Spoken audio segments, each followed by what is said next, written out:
Garde à vous. Repos. Lecture du message de l'UFAC par M. Jean Corbeuf, président du comité local.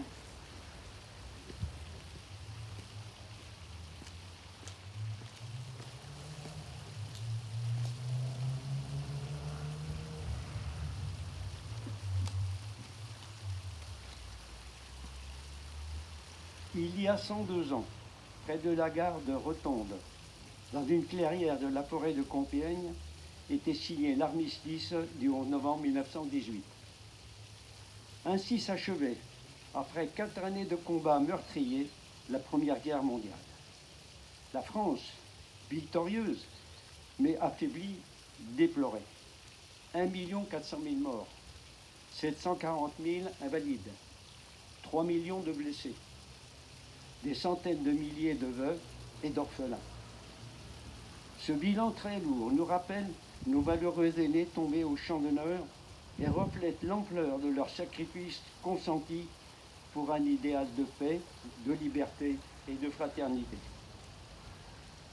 Conservant à cet anniversaire du 11 novembre 1918 et en hommage au glorieux comportement des soldats de métropole, des territoires d'outre-mer, des pays alliés et à leur sacrifice, la réelle dimension de ce souvenir que nul n'a le droit d'effacer, d'amoindrir ou d'ignorer. Ils sont morts pour la France. N'oublions pas non plus nos combattants des opérations extérieures, pour qui cette date du 11 novembre est la façon qu'a la France d'honorer ceux qui se battent et parfois meurent loin de leur pays. Les événements tragiques de ces mois passés nous rappellent, en effet, que l'engagement de ces soldats a un coût, celui du sang. En cette année 2020, l'Union française des associations de combattants victimes de guerre estime que la situation internationale, particulièrement dangereuse, rend plus important que jamais le rôle de l'Organisation des Nations Unies. En ce 75e anniversaire de la signature de la Charte, l'UFAC invite toutes les générations et spécialement la jeunesse à œuvrer pour un monde plus juste, plus solidaire et en paix. Vive la République, vive la France.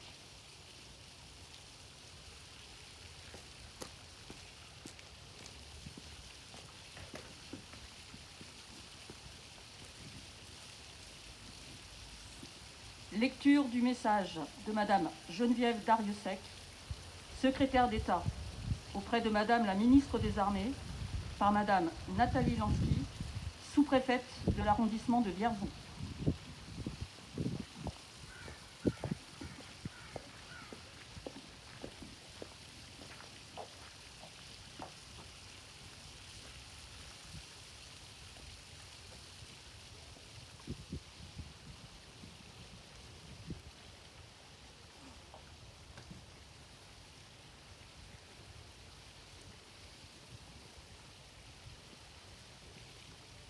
C'était il y a un siècle. Ce 10 novembre 1920, la Grande Guerre est achevée depuis 2 ans. Dans la citadelle de Verdun, Auguste Tin, soldat de 2e classe et pupille de la nation, dépose un bouquet d'œillets blancs et rouges sur le cercueil d'un soldat. Un parmi tous les combattants des Flandres, de l'Artois, de la Somme, du chemin des Dames, de Lorraine, de la Meuse. Un de ces braves, un des poilus qui participa à une interminable guerre, un de ces Français qui œuvra à la tâche incommensurable de la victoire. Un parmi des milliers qui est devenu le soldat inconnu. Le 11 novembre 1920, le peuple de France l'accompagne solennellement sous les voûtes de l'Arc de Triomphe. La patrie, reconnaissante et unanime, s'incline respectueusement devant son cercueil en saluant la mémoire de tous les soldats morts sous le drapeau tricolore. Quelques mois plus tard, il était inhumé. Depuis 1923, la flamme du souvenir veille, nuit et jour, sur la tombe. Chaque soir, elle est ravivée pour que jamais ne s'éteigne la mémoire. La sépulture du soldat inconnu est devenue le lieu de recueillement national et le tombeau symbolique de tous ceux qui donnent leur vie pour la France. Cet anonyme représente chacun de nos morts et tous nos morts en même temps. Cette mémoire vit également dans chacune de nos communes, dans chaque ville et village de France, dans chacun de nos monuments aux morts, dans chacun des cimetières, dans nos mémoires familiales.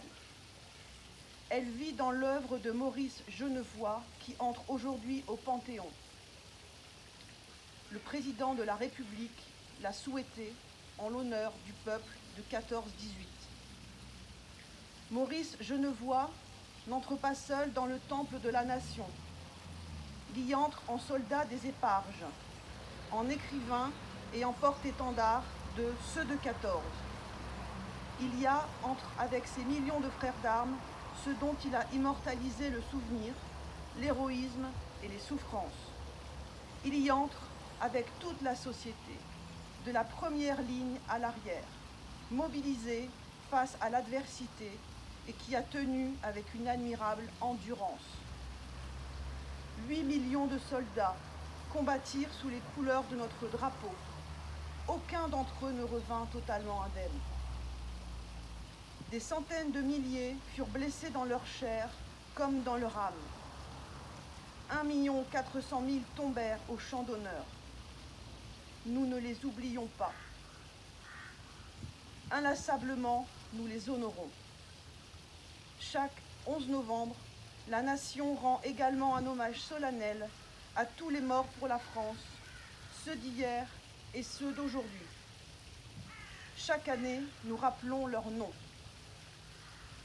Chaque 11 novembre est un moment d'unité nationale et de cohésion autour de ceux qui donnent leur vie pour la France, de ceux qui la servent avec dévouement et courage. En ces instants, au souvenir des événements passés et aux prises avec les épreuves de notre temps, nous nous rappelons que c'est tout un peuple, uni et solidaire, qui fit la guerre, qui la supporta et en triompha.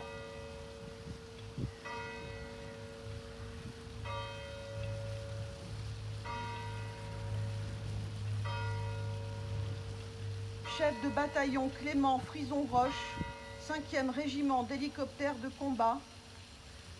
Mort pour la France. Chef de bataillon Benjamin Gireux, 5e régiment d'hélicoptères de combat. Mort pour la France. Chef d'escadron Nicolas Mégard, 5e régiment d'hélicoptères de combat. Mort pour la France. Capitaine Pierre-Emmanuel Bockel, 5e régiment d'hélicoptères de combat. Mort pour la France. Capitaine Alex Maurice, 5e régiment d'hélicoptères de combat. Mort pour la France. Major Julien Carrette, 5e régiment d'hélicoptères de combat. Mort pour la France. Maréchal des logis Romain Salle de Saint-Paul, 5e régiment d'hélicoptères de combat. Mort pour la France. Chef d'escadron Romain Chomel de Jarnieux, 4e régiment de chasseurs. Mort pour la France. Adjudant Alexandre Protin, 4e régiment de chasseurs. Mort pour la France. Maréchal des logis chef Valentin Duval, 4e régiment de chasseurs. Mort pour la France. Jérémy Lecy, 93e régiment d'artillerie de montagne. Mort pour la France. Adjudant Andrei Jouk, 2e régiment étranger de génie. Mort pour la France. Caporal-chef Volodymyr Ribonchouk, 1er régiment étranger de génie. Mort pour la France. Brigadier chef Dimitro Martignouk, 1er régiment étranger de cavalerie. Mort pour la France. Brigadier Kevin Clément, 1er régiment étranger de cavalerie. Mort pour la France. Brigadier Tojo Asina Razafinsa Lama, 1er régiment de hussards parachutistes. Mort pour la France. Maréchal des logis Andy Fila, 14e régiment d'infanterie et de soutien logistique parachutiste. Mort pour la France. Maréchal des logis ST, 1er régiment de hussards parachutistes. Mort pour la France. Brigadier Arnaud Volpé, 1er régiment de hussards parachutistes. Mort pour la France.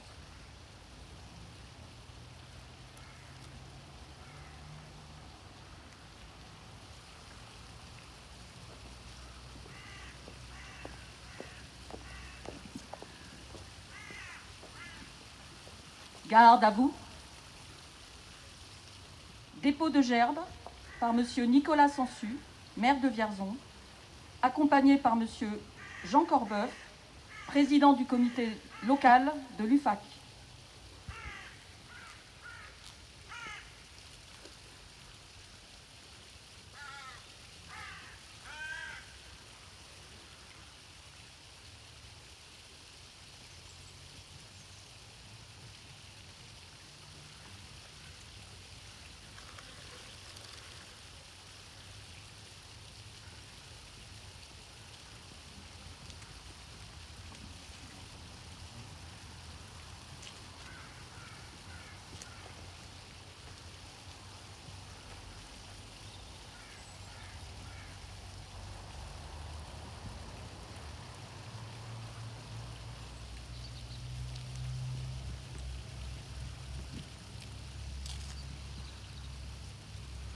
Dépôt de gerbe par Monsieur Franck Michou et Bruno Meunier, conseillers départementaux, représentant Monsieur Michel Autissier, président du conseil départemental du Cher.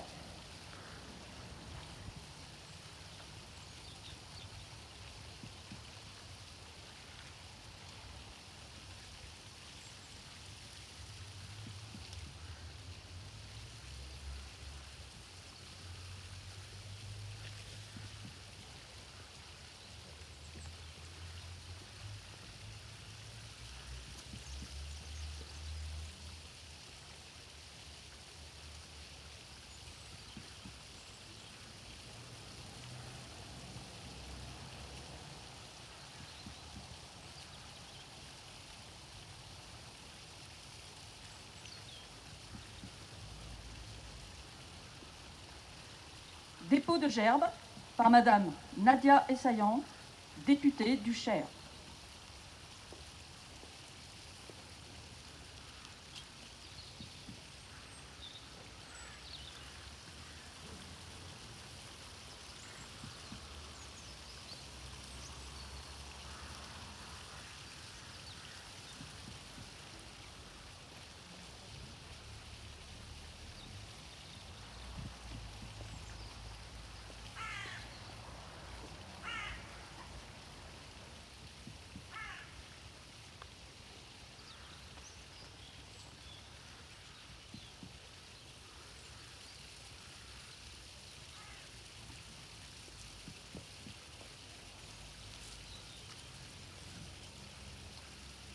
Dépôt de gerbe par Madame Nathalie Lansky, sous-préfète de l'arrondissement de Vierzon, accompagnée par Monsieur le colonel Guida, adjoint de Monsieur le général Sabia, délégué militaire départemental du Cher.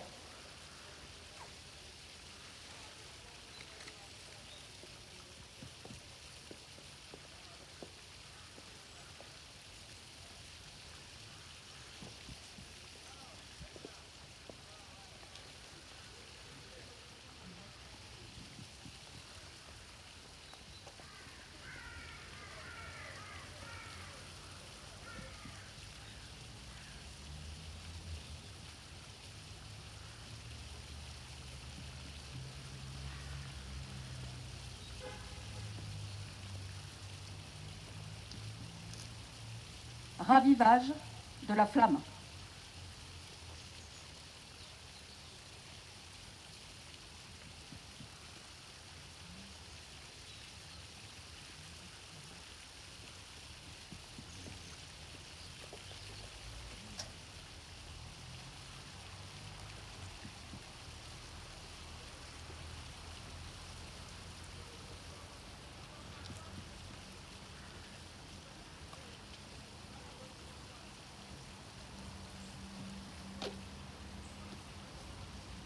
Aux morts.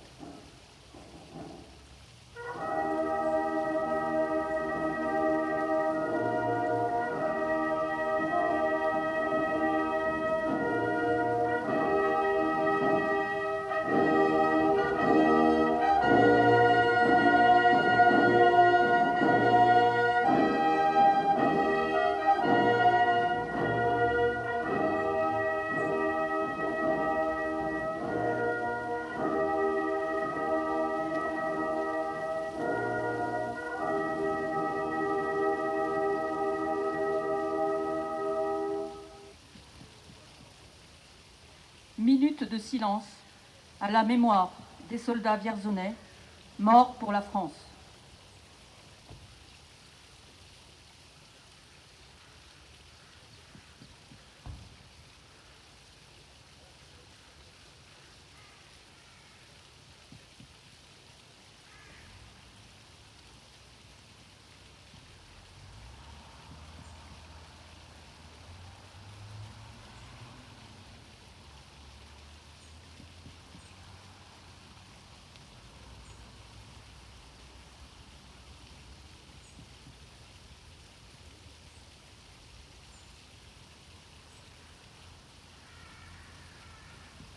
La Marseillaise.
Les autorités vont saluer les porte-drapeaux.